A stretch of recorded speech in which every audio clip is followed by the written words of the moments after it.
Cabernet Sauvignon, and what does good Cabernet Sauvignon taste like? My name is John Alanis. I'm a certified sommelier, and in this video, I'm going to tell you the story of Cabernet Sauvignon, what it is, and then we're going to taste some good Cabernet Sauvignon so you know exactly what to look for. So, Cabernet Sauvignon is a grape. If you're a wine drinker, it's probably one of the most common grapes that you ever heard of. But it's not a region, it's not a place, it's a grape. And so it's a thick-skinned, late ripening grape, one of these 6 Bordeaux varietals. And what's interesting about it is it actually has a chemical in it called pyrazine. Pyrazine is the same chemical that's in bell pepper. Now, with Cabernet Sauvignon that's made poorly, you can get bell pepper.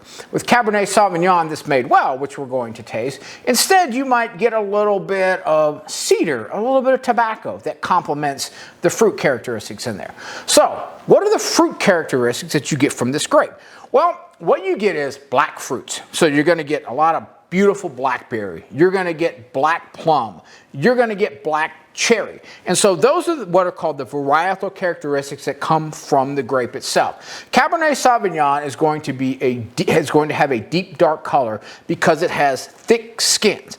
And it takes a lot of heat energy to ripen, so it needs to grow in an area that has a decent amount of sunlight, and it grows well in gravel soils because what the gravel actually does is it reflects the sunlight into the grapes to help them ripen, and when it rains, it puts the right amount of what's called water stress on the grapes because the water drains away.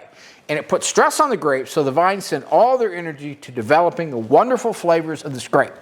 Now, you'll also get some very other interesting aromas and flavors from Cabernet Sauvignon from both the soil and the winemaking process. So, what you can get from the soil, particularly in the Bordeaux region in France, where Cabernet Sauvignon is very well known, the left bank, is you can get graphite, you can get minerality, you can get earth, you can get a little bit of mushroom. In California, where it's not nearly as mineral as much earth, you're really going to get more of the fruit flavor. So California features the fruit, Bordeaux features sort of a balance between earth and graphite and fruit all at the same time. I'm a fan of both expressions, and it just depends what my mood is. Now, one thing about Cabernet Sauvignon is Cabernet Sauvignon loves oak. So, the best Cabernet Sauvignon are generally aged in 225-liter barriques. New French oak, some of it could be 40%, some of it could be 100% on some of the very high-end ones because oak is very expensive. But what oak does is it imparts flavors of vanilla, baking spices, sometimes even a little chocolate or toast, not like bread, but where the barrel is toasted, kind of with a torch level of toast. And it also gives it a nice rounded texture. So Cabernet Sauvignon is one of those grapes that almost always sees some oak because oak is the friend of Cabernet Sauvignon. So, where are some of the best regions to get Cabernet Sauvignon from? Well, Bordeaux in France is one of the best in what's called the left bank. There's great gravel mounds called croupes that were uncovered when the Dutch drained the wetlands in the 1600s, and these are some of the best places in the world for Cabernet Sauvignon to grow.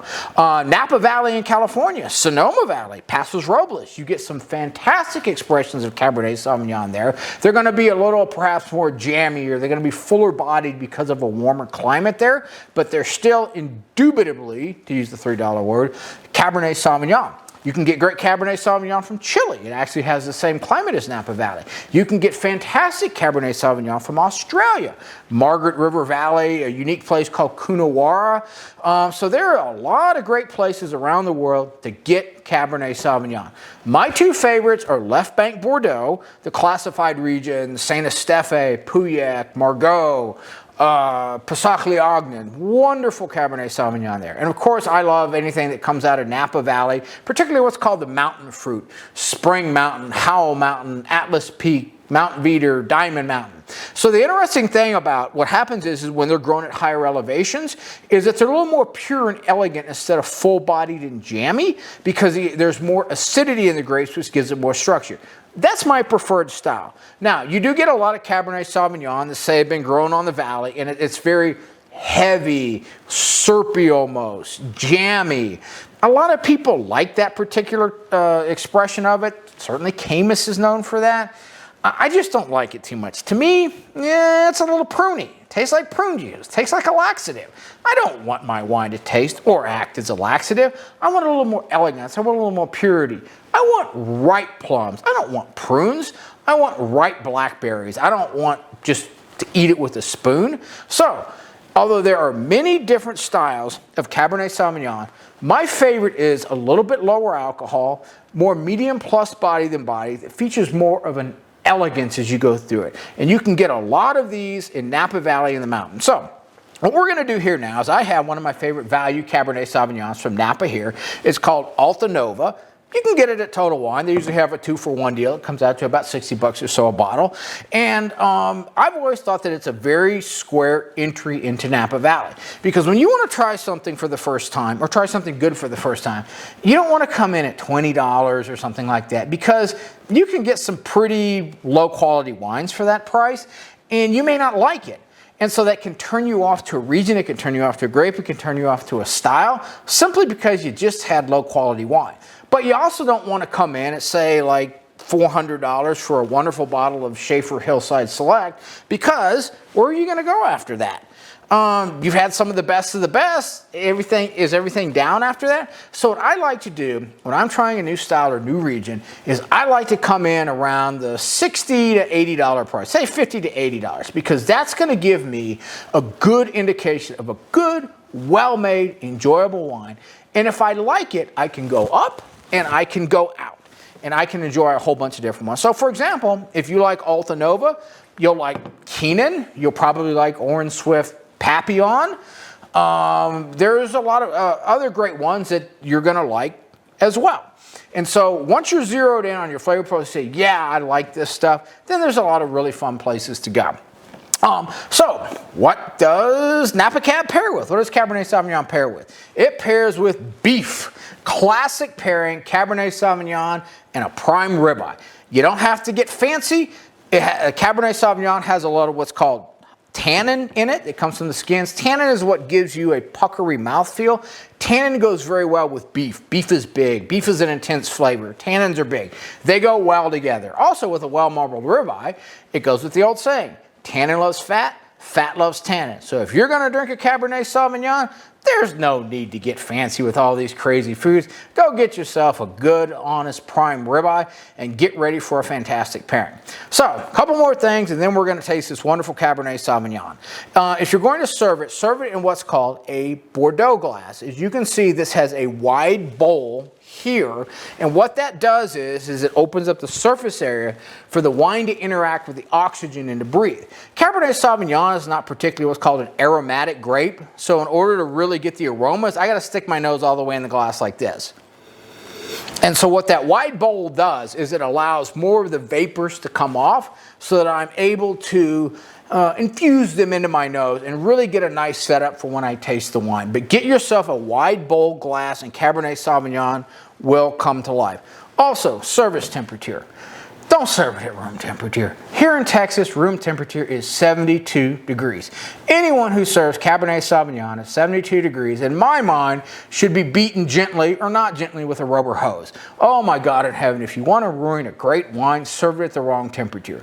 Me, I like it at cellar temperature, 55 degrees. Service temperature is usually 60 degrees.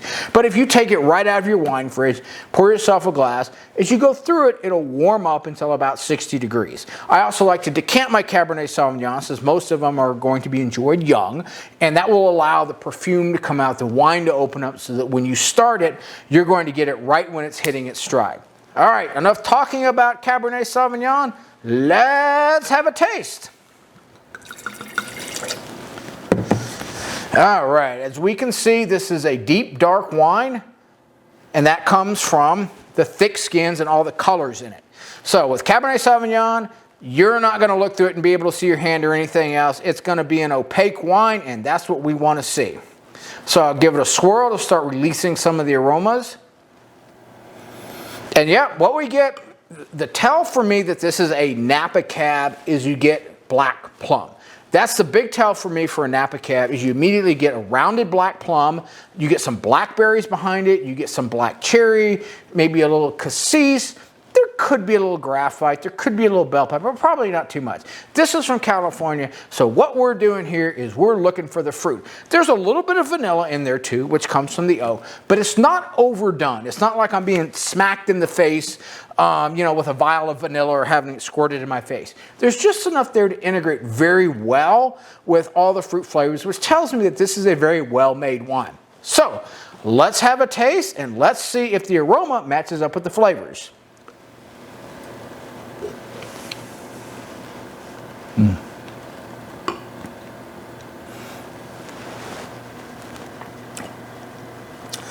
What's interesting about this wine is this is lighter bodied than most. And so while I do get the blackberries and I get the black plum, there's a little chocolate going through in there as well. And that can come from the oak. You can get vanilla and you can get chocolate on the wine. So this is a fantastic, I would say above entry level expression of California. It's a good solid entry point for you to come in and taste in the glass what a good Cabernet Sauvignon can taste like. And so if you like this or really like it, you can stay there. You can try other great varietals like Tanbark Hill. You can go all the way up to Schaefer and Schrader, and if you're wild and crazy, Colgan, or $2,500 a bottle for Harlan Estates. But this gives you a great entry point into Cabernet Sauvignon. So if you like what you hear and you want to taste how Cabernet Sauvignon should taste in California, go and get yourself a bottle of Alta Nova and enjoy.